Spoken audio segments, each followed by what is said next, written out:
Jumpa lagi sahabat SWP yang saya kasihi. Di belakang saya berdiri sebuah ikon kota Paris, Menara Eiffel yang dibangun oleh Gustave Eiffel. Dan dari sini saya akan berbagi satu hal terkait dengan hasil, akhir, dan proses. Ya, karena saya percaya bahwa proses yang salah bisa menghasilkan sesuatu yang benar. Tetapi proses yang benar pasti menghasilkan sesuatu yang benar. Dan diskusi atau debat antara hasil akhir dan proses ini sudah berlangsung bertahun-tahun gitu ya, bertahun-tahun, dan cukup banyak gitu ya pro dan kontranya. Pertanyaannya adalah di sisi mana Anda berada? Karena menurut saya ada beberapa aspek yang kita mesti perhatikan ketika kita bicara tentang sebuah pendidikan.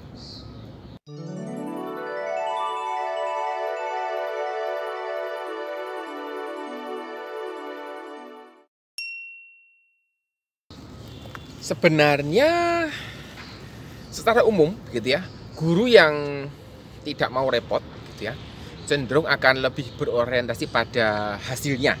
Jadi ketika memeriksa tanpa mau repot, memeriksa dengan detail apa yang dipelajari, apa yang dikerjakan, lihat aja hasil akhirnya, sama, beres begitu. Dan rata-rata itu berhubungan dengan hal yang sifatnya hitungan.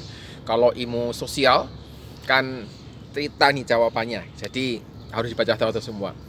Dan memang memeriksa ujian berdasarkan hasil akhir jauh lebih cepat.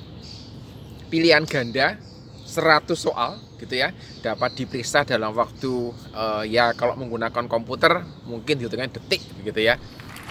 Kalau pakai manusia mungkin dalam waktu 2-3 menit sudah selesai ketika menggunakan pilihan ganda.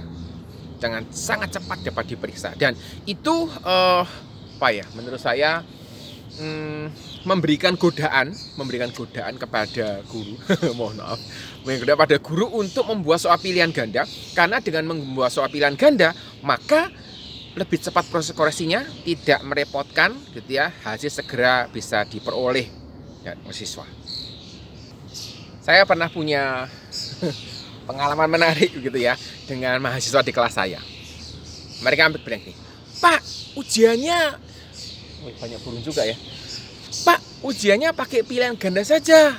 Jangan ditulis, jangan menceritakan sesuatu, menganalisis, menghitung sebagainya gitu."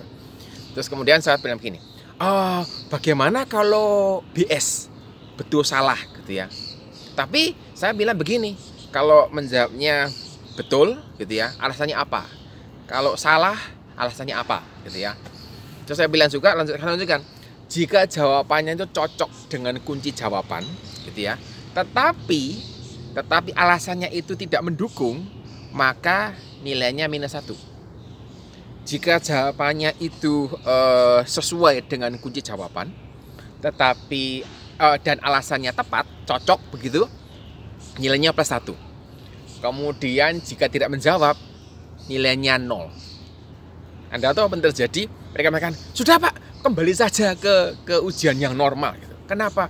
Karena BS ini, betul salah ini, kemungkinannya itu 50-50 gitu ya. 50% bisa betul, bisa salah, seperti itu. Dengan memberikan alasan, maka mahasiswa tidak bisa bermain judi, gambling. Memilih aja yang kira-kira pas bagaimana ya. Kenapa? Karena saya minta alasannya apa. Sebenarnya di alasan itulah kita bicara tentang yang namanya analisis, kemampuan berpikir. Dan ini yang menjadi bagian penting ketika mahasiswa sedang kuliah. Saya tadi mengatakan bahwa proses yang salah bisa mendapatkan hasil yang benar. Contohnya begini. Kalau saya punya soal fisika gitu ya, ada parameter, ada angka-angka di dalam fisika itu yang menggunakan angka 2, 5, 8, dan 12. Dan siswa harus menghitung gitu ya, harus menghitung menggunakan angka atau parameter yang tepat. Misalnya begini, seharusnya yang dihitung itu perhitungannya menggunakan angka 2 dan 5 dan dikalikan 10 kan hasilnya gitu ya. Tetapi bisa jadi ada juga yang karena tidak memahami konteks soalnya kemudian memilih angka 2 dan 8 tetapi dijumlahkan, atau memilih angka 12 dan 2 tapi dikurangi. Semua sama, hasilnya 10. Ketika prosesnya itu salah, hasilnya juga sama, 10 gitu. Tetapi ketika prosesnya benar, kita bisa meyakini bahwa siswa menghitung atau mengerjakan dengan benar. Ini adalah salah satu ilustrasi saja bahwa proses yang salah bisa menghasilkan sesuatu yang benar. Bisa gitu ya, bisa menghasilkan sesuatu yang benar. Artinya hasil akhirnya itu cocok dengan kunci jawaban. Tetapi proses berpikirnya itu tidak sama. Ketika kita bicara proses gitu ya, saya melihat bahwa proses adalah sesuatu yang harus diperhatikan. Artinya proses belajar, proses mengerjakan sesuatu, proses berpikir menjadi bagian penting dalam sebuah pendidikan. Karena proses berpikir itu memerlukan penguasaan konsep yang ketika diujikan itu akan terlihat apa yang terjadi di sana. Begitu. Dan saya selalu menyarankan gitu ya kepada rekan-rekan guru juga beberapa teman sejawat juga, ketika membuat soal berupa pilihan ganda, saya selalu menyarankan menggunakan konsep betul 1, salah -1, tidak menjawab 0. Sehingga tidak ada mahasiswa gitu ya, tidak ada siswa juga yang gambling begitu, pokok nebak kira-kira yang betul mana, ngawur, kalau betul ya untung, kalau salah ya enggak apa-apa begitu.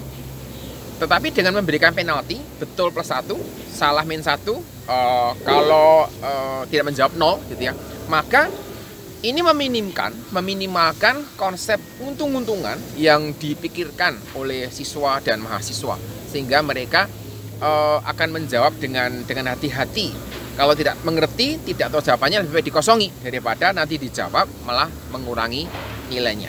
Jadi bagaimana kalau semuanya dikosongi gitu ya? Berarti nilainya kan 0 gitu ya. Ya berarti persis di tengah-tengah gitu. Itu pun berarti tidak menunjukkan sebuah penguasaan konsep sama sekali. Saya di kampus mengajar hal-hal yang berhubungan dengan aplikasi matematika gitu ya. Sehingga ujiannya ada hitungannya. Tetapi saya menggunakan konsep bahwa karena ini adalah aplikasi konsep yang mesti dipikirkan, mesti diaplikasikan gitu ya, maka saya memberikan batasan. Artinya gini, ketika mahasiswa di kelas saya menjawab dan memberikan konsep dasar yang sesuai dengan apa yang saya inginkan untuk mereka gunakan, setidaknya mereka dapat 60-70% karena konsepnya itu sudah oke dulu. Mengenai hitungannya baru akan saya periksa kemudian. Jadi hasil hitungannya kalau benar, kalau ada benarnya begitu ya, maka menambah dari 60-70% tadi. Jika konsepnya benar dapat 60-70%, jika perhitungan prosesnya juga benar sampai hasil akhirnya cocok gitu ya, maka mereka dapat full 100%. Terus bagaimana kalau ada yang hanya mengerjakan sampai di 60-70%? Ya udah, itu aja yang mereka dapatkan. Jadi mereka tidak ada beban untuk menghitung sampai di akhir gitu ya, sampai di jawaban akhirnya. Tidak. Kenapa? Karena yang penting adalah penguasaan konsepnya itu saya berikan bobot 60-70%. Sehingga mahasiswa yang menguasai konsepnya tetapi malas menghitung gitu ya, mereka bisa tetap lulus dengan nilai yang cukup bagus, minimal B lah gitu. Tetapi yang mau menghitung sampai dengan selesai, sampai dengan hasil akhirnya dan benar hitungannya, maka mereka bisa memperoleh nilai A atau B+ mungkin. Dan itu yang saya kerjakan selama ini. Jika Anda adalah guru atau dosen, Anda adalah pendidik, mana yang selama ini menjadi bagian yang Anda prioritaskan. Jika Anda adalah orang tua, mana bagian yang Anda tekankan kepada anak? Lebih menekankan pada prosesnya atau pada hasilnya? Buat orang tua, proses juga cukup banyak. Misalnya ketika anak itu diminta mengerjakan sesuatu, ternyata hasil tidak sesuai dengan keinginan orang tua. Tetapi ketika anak berusaha mengerjakan dengan proses yang benar, gitu ya, kita mesti menghargai, gitu. Adakah siswa yang lebih suka proses daripada hasil akhirnya? Kolom komentar terbuka buat semua sahabat SDP tentunya. Juga buat Anda yang pertama kali masuk di channel ini, tuliskan di sana supaya kita bisa saling belajar. Ini sudah sekitar jam 7 gitu ya, jam 7 pagi, matahari sudah bersinar dengan terang. Di belakang saya ada Menara Eiffel. Ini ada sebuah taman yang sangat luas, dan ya, saya mau lihat dulu, lihat keringetnya dulu. Kita jumpa lagi di lain kesempatan dengan topik yang berbeda ya.